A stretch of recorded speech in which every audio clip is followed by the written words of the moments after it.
E aí, meus queridos, tudo bem? Eu sou o Prof. Clayton Reis e hoje a gente vai fazer a resolução de duas questões, das questões de número 15 e 16 do vestibular da URGS de 2014, que referem-se ao mesmo enunciado, que diz o seguinte: o gráfico representa um processo isobárico a variação em função do tempo da temperatura de uma amostra de um elemento puro, cuja massa é de 1 kg, observada durante 9 minutos, conforme a gente tem ali no gráfico, né? A amostra está no estado sólido a 0 graus Celsius, isso é importante frisar, né?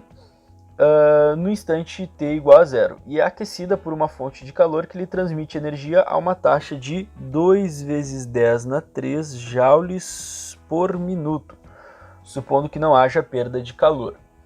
Aí vem a pergunta: a partir dos dados, questão número 15, né, do gráfico, pode-se afirmar que esse elemento apresenta uma temperatura de fusão e um calor específico no estado líquido, que são, respectivamente, então nós queremos duas coisas, né?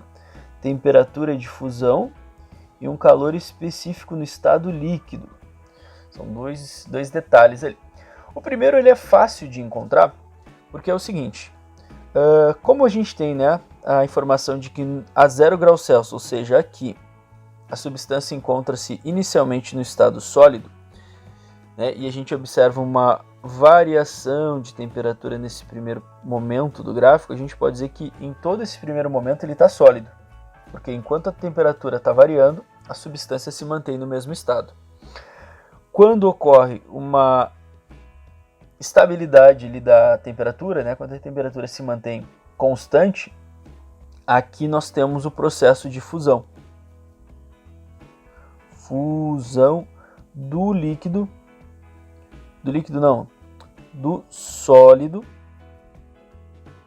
sólido para o líquido. E quando a temperatura volta a aumentar, nós temos novamente um estado só que agora é o estado líquido. Então, o processo de fusão ele é aquele processo que ocorre na temperatura de 40 graus Celsius. E a pergunta é: qual é a temperatura de fusão? Então a temperatura de fusão a gente acaba de descobrir, né? Ocorre exatamente a 40 graus Celsius para esta substância. E agora, para encontrar o calor específico, né, o que a gente vai fazer? Bom, o calor específico ele é encontrado, né, na equação da quantidade de calor sensível, que é o Q macete, onde eu preciso da massa. A massa eu preciso de uma variação de temperatura, onde eu encontro no gráfico, e eu preciso de uma quantidade de calor que eu também consigo encontrar através do gráfico e de uma informação que a questão me deu. Então a gente vai, né, para calcular o calor específico, a gente tem que isolar ele, passando a massa e a variação de temperatura para o outro lado, vamos passar dividindo, né? Deixa eu botar aqui embaixo, a conta vai ficar assim: a quantidade de calor dividido pela massa vezes a variação de temperatura.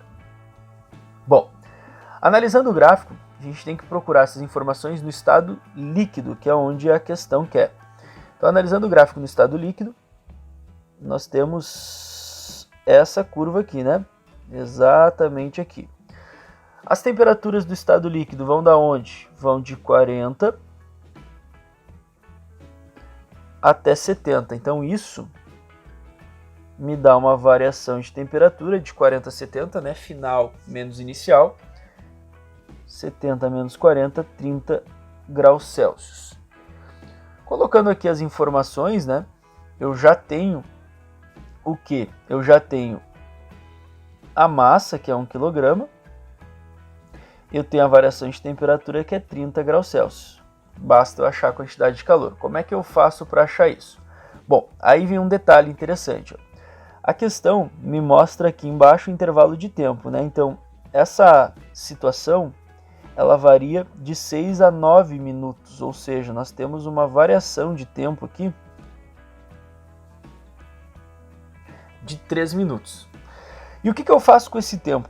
Aí vem essa informação que a questão me deu. Na verdade, essa informação que a questão me deu, ela é uma informação de potência, né? O que nós temos aqui é que a potência é 2 vezes 10 na 3 joules por minuto.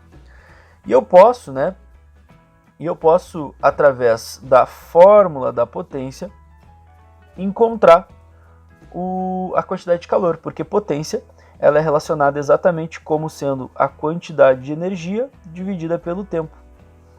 Então a gente pode fazer ali, né? A gente sabe que o tempo é 3 minutos e dá para encontrar. Fica então 2 vezes 10 na 3 igual a quantidade de calor dividida por 3, que é o intervalo de tempo. Já que essa taxa de potência que ele me deu é joules por minuto, então eu não preciso converter nada.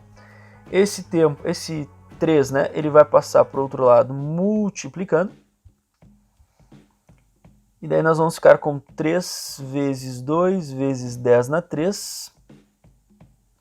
Fazendo a multiplicação de tudo, né, 3 vezes 2, 6, 6 vezes 10 na 3, dá uma quantidade de calor de 6.000 joules de energia.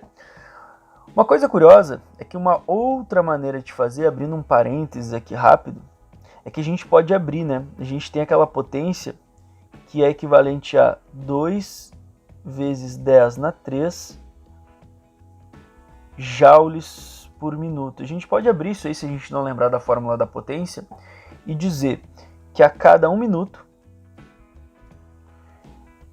essa taxa, né, de calor a cada 1 minuto significa que ele recebe 2 vezes 10 na 3 joules. Em 3 minutos, ele recebe X, e daí tu pode fazer uma regra de 3 ou fazer até de cabeça ali o resultado. Caso tu não lembre da fórmula da potência, dá para fazer desse jeito. Mas de qualquer forma, a gente vai encontrar então o mesmo valor, independente do caminho que eu encontrar, que é 6.000, né?